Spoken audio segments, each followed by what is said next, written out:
Good morning and welcome back, everyone. Good morning, Tia. Good morning, Brian. Hello. Welcome to the second ever podcast of Two Alcoholics and a Microphone. Today, we're going to be talking about unmanageability. The word unmanageable appears in the very first step of the 12-step recovery.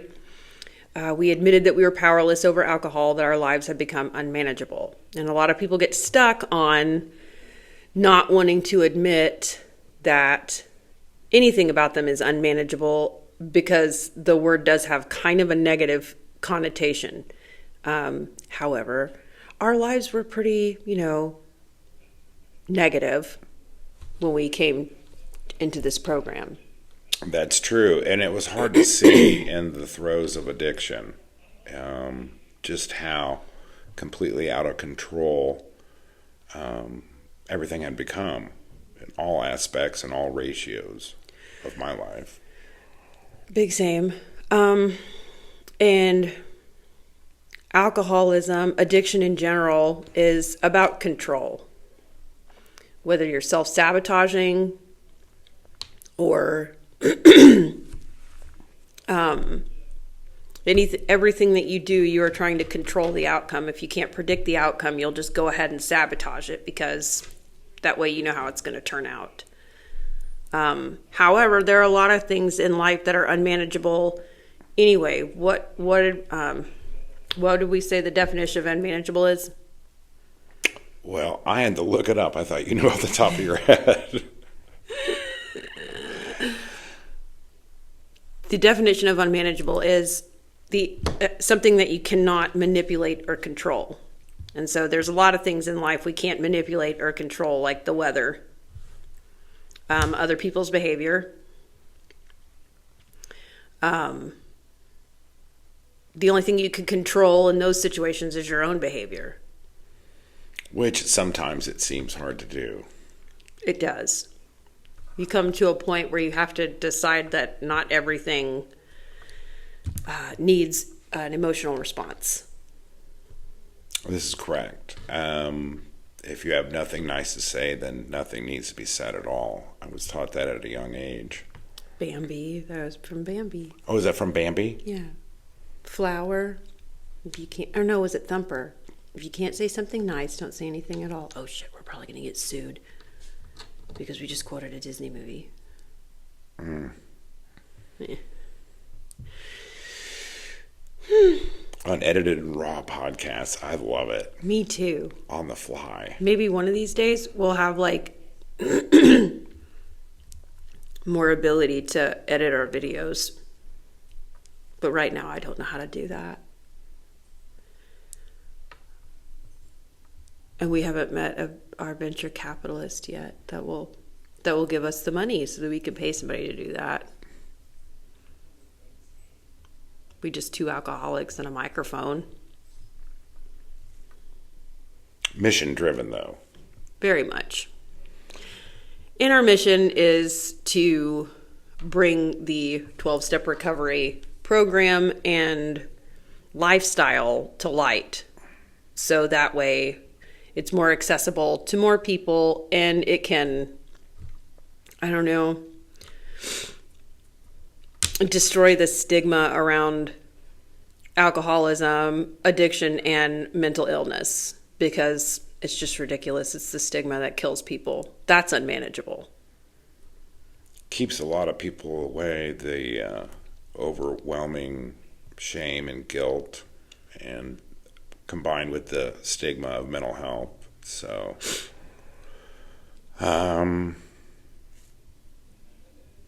back to unmanageability. So originally we were going to film this yesterday, but I had scheduled a meeting with a friend from out of town, which I thought was Saturday today, which was actually yesterday, and had to abruptly leave. So this probably maybe could have made more sense when it was fresh on our mind. However, there's timing and everything. And so everything happens for a reason, right? I tend to agree. Okay. Yep. I kind of wish that I do wish we could. There was some really funny stuff that was said during that meeting yesterday, but we can't quote anybody because that goes against the traditions. What you hear here stays here. Here, here. Here, here. But basically,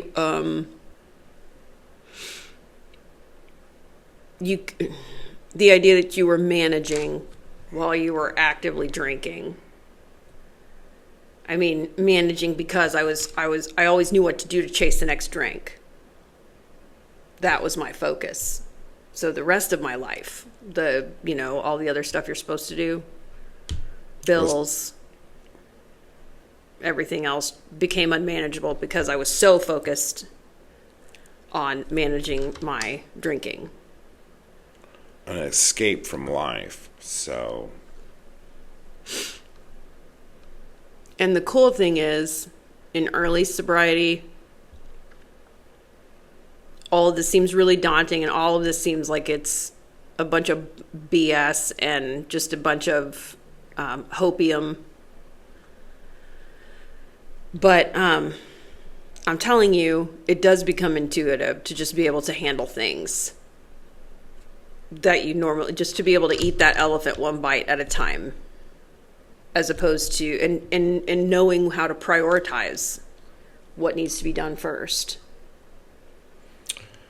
So hopium is an effect that's caused when two hopeful people start sharing their experiences. Mm-hmm. Hopium. Our experience, strength, and hope. Up with hope, down with dope. So we're trying to help people ease into, the way I look at it is my life without. So it can be overwhelming and daunting if you're new to recovery.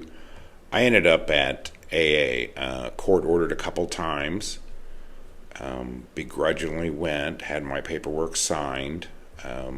Subconsciously, I took things in, even though I know I didn't want to be there. And when it was finally time, I reached out and went to an AA meeting, and I was so overwhelmed. I was early there, and I just broke out in tears and ran out of the building. And a nice man chased me down and had a cigarette and calmed me down, and went back in and shared part of my story, and a bunch of people wrote their names and numbers down, and they were concerned about my well-being just because of the amount of alcohol that was in my bloodstream at the time, and I didn't want them to drive me home because I had a stash of liquor in my Jeep. So selfishly, I drove myself home, and a couple days later I called a name on the list. And that's how I started. I also came into the rooms forcibly. I mean, technically, I guess my first couple of days of sobriety were because I was in jail. So I did not have access to any alcohol. But by the time I got out of jail and I was looking at all the consequences of my actions and what all I thought was going to happen, that my life was basically over, I decided, okay, well, I'll start going to meetings. I mean, what could it hurt, right? And the first time I ever showed up, the person that was the office manager at the meeting place, the first thing they did was open their arms and say, "Hi, welcome," and gave me a hug.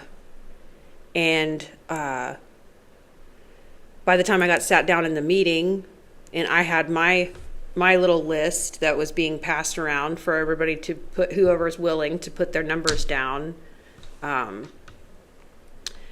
by the time all that was over, I realized I was smiling and laughing naturally for the first time, probably in months. And I decided I wanted to stay alive. Thanks for sharing. And that's powerful. So your life has become unmanageable. But that's okay. It's okay because there's a whole bunch of people that know how to help and know a way out. And they're willing is the cool part. Yeah, willingness, big part of recovery. And then as you get some more sobriety under your belt, the stuff that's unmanageable doesn't seem so bad anymore. You're able to just turn it around and keep on going. Start your day over, do whatever you need to do. I like the quote, I cannot control the direction of the wind, but I can change my sails accordingly. And Yeah, I like that. also throughout the day, like a reset, for me, sometimes it's as easy as visualizing like changing gears on a bicycle. Yeah, visualization is a big part of my practice. Yeah. I visualize a train of thought, like a literal train, like a subway train, when my thoughts are racing. And I choose to step off of the train at one of the stops, and I just watch it go by and go by and go by. And I choose not to step back on it. So I can detach from chaos that way. That's nice to know. Well, all of this, I think, falls under unmanageability because, I mean, there's some stuff that is just like, what the fuck do I do now? I think you just keep going. Oh, crap. Okay. How?